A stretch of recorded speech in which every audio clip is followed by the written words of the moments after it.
Hello, I'm Dr. Gareth Moore and I'm a puzzle and brain training author. Thank you so much for joining me in my day 23 video of Exit the Games Advent Calendar, The Silent Storm, when we shall see how we get on with solving the puzzle for today. Well, we shall start, as we have every other day this Advent, by having a look at the story and putting aside the hints and instructions and solutions, which I haven't normally needed, but I did yesterday. Right, let's hope we do a bit better today, eh? I struggled to find something on the calendar yesterday, so how will we get on today? I don't know, but let's begin with the story, and it's relatively brief, so I think I'll read it all. Thankfully, you leave the gloomy tunnel. Outside, the icy cold engulfs you. The wind howls, no, roars around your ears. A bird flaps its wings noisily. An overwhelming amount of noise assaults you at a usually high volume. Wait, that must surely be intended to be unusually high volume. Anyway, at least it seems that way. Then you suddenly become aware of something. Of course, the snow globe. It would have greatly dampened all outside noise. That's why it was so strangely quiet inside. The tunnel has led you out of the snow globe and you are now standing at the South Pole, only a few millimetres tall. In the distance you see a gigantic figure, the owner of the staring eye. How lucky that he is so far away. It looks like he lost some documents.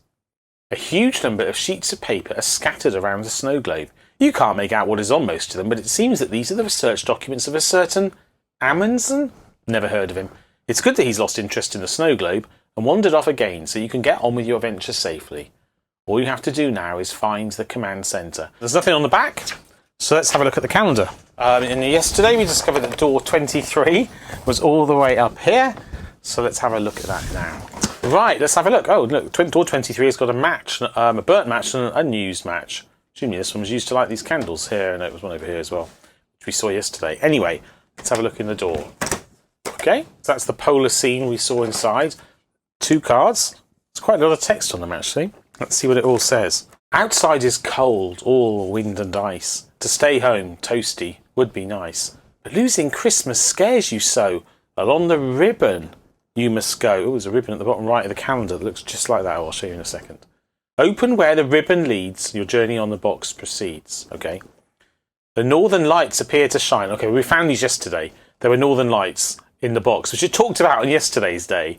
So I assumed that the northern lights it was talking about in yesterday's day were the thing I found, but clearly these are actually the northern lights for today's day. Very confusing. The northern lights appear to shine upon a blue horizon line. Grab your scissors, cut with care along the line that's showing there. Fold to the back and read each letter. From top to bottom would be better.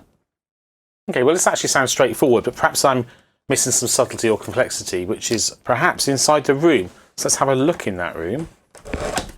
And what do we see? Okay, there's some footprints of the giant going away from you, and there's the snow globe you were in. More floors than I think the story mentioned, but no, there's a note there, but it's indistinct. And another note, another indistinct thing. These must be the documents that it referred to. Right, I don't think there's very much in that room. Apart from there's a picture of the northern lights in the distance. So let's go find the northern lights that we already know are on the calendar because we found them yesterday. But I mean, yesterday I was looking for something very small and hidden on the calendar, and today there's really no comparison, is there? Follow the ribbon. It's obvious, it's huge, it's bright red, and it exactly matches the picture. So I guess they want you to be sure you're doing it, which is fair enough, because that takes us to the end tab of the calendar, which I realise is going to be easier to hold up to show you. So here we go. The red ribbon goes to here, and then it stops. So we are presumably opening here. And we already know that on this tab, because I looked at it yesterday, there is a blue line and a picture of the northern lights, which had told us we were trying to turn on yesterday. You see my confusion. Anyway, I need to cut along this blue line, so I'm going to do that now. Grab your scissors, cut with care along the line that's showing there, fold to the back and read each letter from top to bottom. Would be better. So here we go.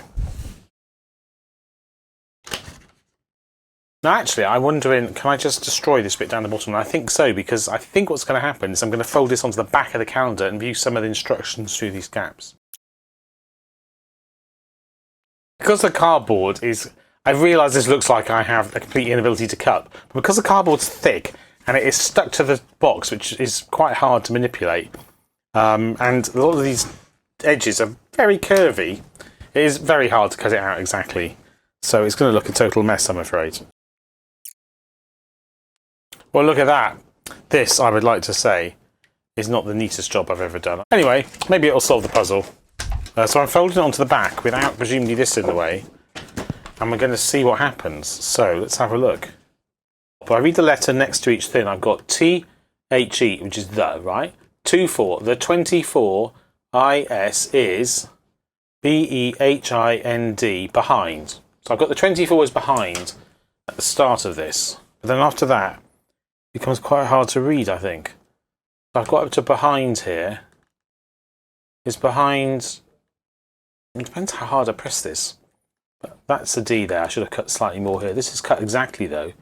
I can't tell what that letter's be. H, T, F, U, O, I, N. So it's clearly telling us where the door 24, which we do need to locate, for tomorrow is. So the 24 is behind. Maybe it's not a 3-digit code, so maybe it's telling us where it geographically is on the calendar. It's behind. I mean, it's very clever, but 24 is behind. Let's say it's a T there. And maybe that was meant to be an H. Behind the, let's just say I cut this out really poorly. It was meant to be behind the C-O-I-N. Behind the coin? The 24 is behind the coin? Is this a coin? No, that was a button, right? Let's have a look. Is there a coin on here? Ah, look. There's a coin here. My weakness throughout has been finding things on the calendar, and perhaps that is partly due to the way I'm doing this, but it's got is that Santa Claus on it? It's got Santa Claus on it? Yes, so that's got to be correct for day 24, which was Santa will come on Christmas Eve, surely. Now, what I'm not sure is, have we finished? Because for every other day, you get a confirmation code that tells you that you've done the right thing. Do we carry on now, or do I rip that tomorrow? Assuming I rip it open. I'm going to have a look at the answer to find out. Alright, well this is correct, but it says to rip it now. So I'm going to rip it. See if we can find the door 24. Look at that. That is just so sweet, isn't it? I don't think that's going to be able to open. What's here? Oh, that's just a packing number.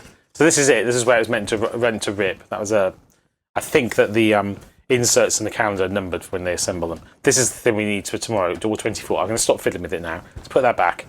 And there we go, we are finished for today. I have to say it's actually a quite straightforward one.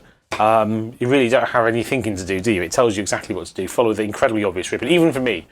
That was obvious. And then cut along the blue line, which is a very explicit instruction. Fold the back, read the letters. Now that is where you can get into trouble if they don't quite line up. And I had to use a bit of artistic license there, which may be down to the inaccuracy of my cutting. Either way, hope you enjoyed that nice simple little solve. And I look forward to joining you tomorrow for the big day, the final day, the 24, the eve. Okay, I've run out of other things to describe it, but the final day of this Advent calendar, which I have thoroughly enjoyed throughout Advent, and I'm very much looking forward to solving the last day of tomorrow. But until then, all it remains is for me to say, if you haven't yet subscribed to the channel, please do. That's aces. Please do like the video as well. No, that probably is not the right hand action for liking. Please do like the video. Yeah. And also, if you wouldn't mind, please comment it. But otherwise, until I see you in a future video, all that remains is for me to say take care and goodbye.